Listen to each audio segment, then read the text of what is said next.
بسم اللہ الرحمن الرحیم۔ السلام علیکم ورحمۃ اللہ وبرکاتہ۔ یہ بہت بڑا خزانہ ہے، اس کو کبھی نہ چھوڑنا۔ رسول اکرم صلی اللہ علیہ وسلم کا فرمان ہے کہ جو شخص اپنی زبان سے یہ کلمات ادا کرے، رضیت باللہ ربا وبالاسلام دینا وبمحمد نبیا، میں اللہ کے معبود ہونے، اسلام کے دین ہونے اور حضرت محمد صلی اللہ علیہ وسلم کے نبی ہونے پر راضی ہوا۔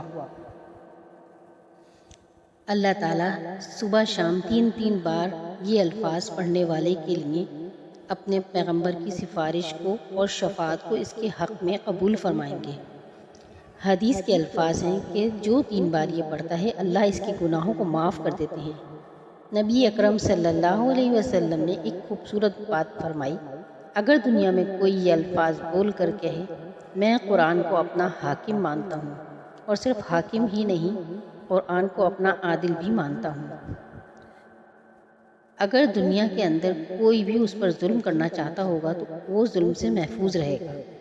آپ صلی اللہ علیہ وسلم نے فرمایا، میں اپنے ہاتھ سے خود اس انسان کا ہاتھ پکڑوں گا اور اسے جنت میں داخل کروں گا، جس طرح یہ کہنے والا اللہ سے راضی ہے۔ اللہ تعالیٰ نے یہ حق لکھ دیا ہے، اللہ بھی اسے اس سے راضی کرے گا۔ یہ بہت بڑا خزانہ ہے، اس کو کبھی نہ چھوڑیے گا۔